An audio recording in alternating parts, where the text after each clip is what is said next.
ఏపీకి పెట్టుబడులతో కంపెనీలు వస్తూ ఉండడంపై మాజీ సీఎం జగన్ ఓర్వలేకపోతున్నారని కూటమి ప్రభుత్వం దుయ్యబట్టింది. ఇక ఓల్డ్ పవన్ సన్ ల్యాబ్ కు ప్రభుత్వం ప్రోత్సాహకాలు ప్రకటించడాన్ని తప్పుపడుతూ జగన్ పత్రికలో రాసిన కథనంపై తీవ్ర అభ్యంతరాన్ని వ్యక్తం చేసింది.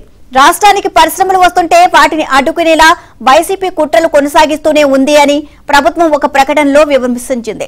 ఇక ఓల్డ్ సన్ ల్యాబ్ ఏదో అల్లాటప్ప సంస్థ కాదని ప్రజలు వాస్తవాలను గమనించాలని కోరింది.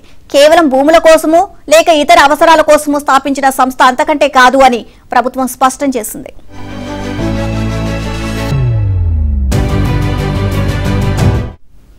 ప్రపంచవ్యాప్తంగా రవి జైపురియా నేతృత్వంలో పనిచేస్తున్న ఆర్జే కార్ప్ గ్రూప్లకు మంచి పేరుందని, ఇందులో వరల్డ్ సన్ ల్యాబ్ కూడా భాగమని వివరించింది. 90,000 కోట్ల టర్నోవర్ గల ఆర్జే కార్ప్ సంస్థ రాష్ట్రంలో 37 ఎకరాల కోసం వరల్డ్ సన్ ల్యాబ్ ను స్థాపించింది అంటూ అడ్డగోలుగా ఆరోపణలు చేస్తున్నారని ఆగ్రహాన్ని వ్యక్తం చేసింది.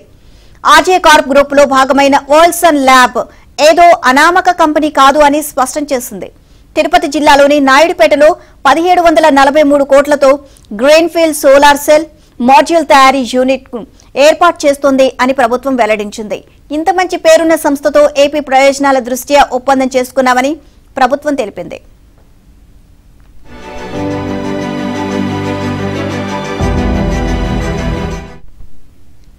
కియా, గూగుల్ వంటి సంస్థలకు ఇచ్చే రాయితీలపైన జగన్ ఆక్రోశాన్ని వెళ్లగక్కుతూ తీవ్ర ఆరోపణలు చేశారని ప్రభుత్వం గుర్తు చేస్తుంది.